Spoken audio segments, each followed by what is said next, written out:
When I was 7, my dad went to prison after accusing my uncle of being a predator. Years later the truth came out, and he risked everything again to protect me when that same man tried to lure me into his car.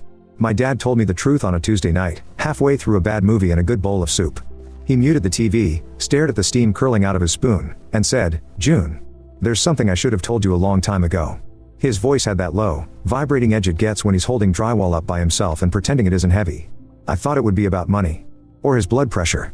Or maybe the truck finally dying. It wasn't. "It's about your Uncle Ray," he said. "And why I went away when you were 8. We don't say prison out loud in our house. We say went away, the way families call the ICU the hospital because the syllables hurt less. He'd been gone 15 months. I learned the exact shape of that number in my bones. I was 7 the first time any of this touched me. Back then, Uncle Ray was everyone's favorite uncle, fixes your bike, flips you a quarter and makes it look like magic, tells you you're the funniest kid alive. He lived 3 streets over and showed up to everything with a toolbox and a smile too white for our zip code. Adults loved him because he made their lives easier. Kids loved him because he made us feel seen. I remember the day the air changed. Summer. Cicadas screaming. I was playing in our front yard with chalk, drawing a hopscotch that stretched way too far down the sidewalk. Mom was inside on the phone with Grandma yelling about potato salad, and Dad was under the hood of the truck, swearing gently at a clamp.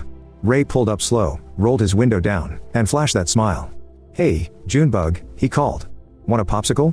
I got the red ones. Your dad said it's okay I take you."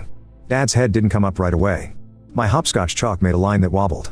Even at 7, I felt something in his tone that made my legs want to run backward. "Dad?" I shouted. He straightened, grease on his hands, face all math. "We didn't say that, Ray," he called, squinting into the sun. "June's got chores." Ray laughed like, "Oh you," and said, "Come on, Cal, don't be a stick." Then he did the thing that set my father on fire. He talked to me like my dad wasn't there. "Hop in, I'll have you back in 10. I didn't. Dad walked around the truck, set the wrench down very gently, and told Ray to leave. He did, with his hands up in that hurt look adults get when they want witnesses. That night, after my bath, Dad sat on the edge of my bed and told me the rule he would repeat like him for years. "If anyone asks you to go somewhere, you ask me or your mom first. And if your belly says no, we listen to your belly." Back to the soup. Back to the Tuesday where the movie went quiet. Dad's spoon clinked. "I didn't make that rule because I'm paranoid," he said. "I made it because I went into Ray's garage one day to borrow a socket wrench and found things no one should ever have. He didn't list them. He didn't have to. I felt my body get small and my hands get hot. Pictures," he said simply. "Kids. On his computer. Printed. Hidden." He caught me looking. I hit him. I called the cops. He cried and told them I'd always been jealous, that I was angry because he'd loaned your granddad money instead of me. He said I attacked him. He told them I'd broken into his garage. The officers said it was a family matter and told me to take a walk. He did not take a walk. He came straight home, packed a bag, and took me and Mom to Grandma's. He told Mom. Mom told Grandma. It was chaos and whispers and a lot of "we don't accuse people without proof." The next morning, when Dad and 2 officers went back with a warrant, the computer was gone. The printer was gone. The drawers with the hidden false backs were just drawers again. Ray cried on the porch and handed the police a stack of church bulletins and pictures of him holding babies at family barbecues. They arrested Dad because Ray had a black eye and a story with neat edges. Prison looks boring on the outside. Cinder block. Vending machines with stale chips. Lines of people holding zippered coin pouches like hope. I remember standing on tiptoes so I could see Dad through the glass and touching my pinky to the smudged divider as if that could count as a hug. He told me jokes that didn't have punchlines. He told me I was brave. He told me this wouldn't be forever. Mom told me it was complicated and grown-up business and that I should not spread rumors. Grandma made casseroles and cried over dishes. 15 months later, Dad came home with a new way of breathing. The kind where each inhale has to be decided. He didn't talk about Ray much, and when he did it was like he'd talk about whether you can't change. "He'll do it again," he said quietly once, like a forecast. "Men like him don't retire." For a while it was silent. Ray moved across town. He posted pictures on Facebook at church picnics, shaking hands with pastors, grilling hot dogs. People tagged him with captions like "the best" and "heart of gold." I learned that the world hands out adjectives based on what it sees under the lights.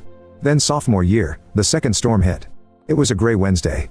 I was leaving school late from art club with paint on my sleeves and that soft, dumb happiness that comes from getting a line right. The parking lot was a puddle. My phone was at 3%. I saw a sedan idling by the far curb. I didn't think anything of it until it rolled forward with that careful, slow speed men use when they want their car to look like a coincidence. The passenger window slid down. "Hey, Junebug," a voice said. Every cell in my body went cold. I hadn't heard anyone call me that in years. It was Ray. He was smiling like he had always known where I'd be. "I got your favorite," he said, lifting a red popsicle from a grocery sack with a grin that made my skin want to climb off my bones. "Your dad said it's okay I take you. It's awful, the things memory does. How it overlays old film on top of your eyes in the present. My father, grease on his hands. The wrench on the driveway. Ray's laugh. The porch steps. The rule. Ask first. Belly says no. No, I said, loud enough to startle my own throat. I have to go. I turned and walked. I did not run. Running often makes worse men want to chase. He crept the car along next to me like a shadow, slow, slow. Don't be rude, he said, still sweet. I miss you, June. He said it like we had some memory between us that belonged to both of us. We didn't. Someone yelled my name from behind. Saved by the stupid bell, my art teacher, Mr. Jang, waving a set of forgotten keys and his whole body like a flag. Ray's smile flickered. He pulled away, a little too fast. The popsicle dripped onto the seat. A bright red stain. I went home and told Dad everything. He didn't speak. He listened like a carpenter measuring twice, then again. Then he stood up and said, "Put your shoes back on." We drove to the strip of rentals off Delaney. Dad didn't knock. He walked right up the front steps like a man who had already decided the worst thing that could happen to him had already happened. He peered through the side window. I stood behind him, small, shaking, counting the cracks in the concrete to keep the world from falling through. I didn't see anything. Dad did. He saw, on the kitchen counter, a printer. He saw a stack of white paper with bright red streaks across the top sheet. He saw a small grocery sack with 2 more red popsicles and a receipt from the bodega near my school timestamp 20 minutes before the parking lot conversation. He didn't wait for a warrant. He didn't call anyone. He went to the back door. It was locked. He put his shoulder against it. It wasn't locked enough. I remember the sound of the doorframe giving. I remember a thud. I remember Ray yelling, then wheedling, then using the voice people use when they want to put you back to sleep. I remember Dad's voice, flat, dead calm, saying, "No more. I won't write what happened next like a movie." It wasn't cinematic. It was a tangle of men who used to be boys who used to be brothers, collapsing years of fear into the span of a single bad minute. When the neighbors called the police, Dad was sitting on the front steps with his hands on his knees, breathing like the drywall had finally fallen. Ray lay in the entryway, bleeding, alive then not. The printer on the counter spit one last page and jammed. Courtroom air tastes like old pennies. The DA called it second degree at first, rage, intent, the whole ladder of words people climb when they're deciding how much of your life to take. Dad's lawyer was tired and good. Evidence from the kitchen took on its own gravity, the receipt, the popsicles, the printer, the photos on the hard drive he hadn't gotten rid of fast enough this time. My art teacher wrote a statement. A neighbor testified about the car creeping at the curb after school for weeks. The church people came and said kind things about Ray's generosity. The judge listened with the same face he used for everything. When the pathologist said Ray died from the fall more than the fists, the charge slid down a rung. When the forensic tech used the phrase materials depicting minors and nobody flinched, it slid another. When the jury saw the timestamp receipt from the store next to my school with a bag of popsicles bought at 3:19 p.m., it landed where the law puts things when it admits the world is messier than its books: voluntary manslaughter. A number of years. Not forever. Not nothing. After sentencing, the judge looked at my father like he was a weathered porch and said, "You don't get to decide justice. But you were right to be afraid." People forget judges are human until they say something like that. We went home to a house that had my father's shape missing from it again. I could still smell the soup from the Tuesday he'd told me everything, like a ghost in the kitchen. Mom stopped pretending we were a postcard. She started showing up in ways that weren't casseroles, rides, forms, late night coffee with both hands around the mug. Grandma put a photo of Dad on the mantle even though he hates photos. I kept one of the red popsicle wrappers in a Ziploc in a shoebox under my bed, not because I wanted to keep it, but because I wanted to remember that my belly had been right. People in town picked sides the way people always do, the he went too far camp and the I'd have done worse camp. At school, someone scrawled monster on my locker and someone else taped a post-it over it that said wrong monster with an arrow pointing into the middle distance. I didn't seek out either group. I went to class. I learned to drive a stick because Dad had always said it was a life skill, and now it felt like one. I went to therapy. I said the words I'd avoided. I let my body catch up to the story my brain had kept folded like a note. Dad calls from the prison phone on Sundays at 3:10. He always opens with, "Tell me something boring." I tell him about the cat that adopted us, the neighbor who decorates for every holiday including Arbor Day, the way the new math teacher claps on the offbeat. He laughs and says it's the only music he gets.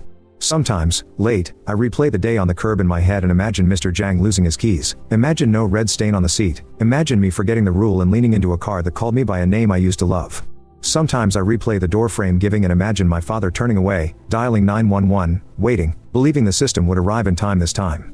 And then I stop. Because none of that happened. What had happened is this: a man I trusted tried to make me small. Another man I trusted refused to let that be the story's ending. He paid for it with years. He will keep paying. I am not writing this to ask for a verdict. Reddit is good at those. I am writing it because I needed to say the quiet part out loud, the one we were told to keep inside to protect the family. The family is me. The family is my father, with his careful hands and his bad jokes and his stubborn rule that saved my life. The family is a house where we mute bad movies to tell the truth. When he comes home this time, I'm going to teach him to make that soup recipe right. He always adds too much pepper. I'm going to show him the new dent in the hallway where I moved a bookshelf by myself because he wasn't there to help. I'm going to tell him that I heard the rule and I listened to my belly and I made it to the next page. We don't say prison out loud in our house. But we say this: we survived. And we will again.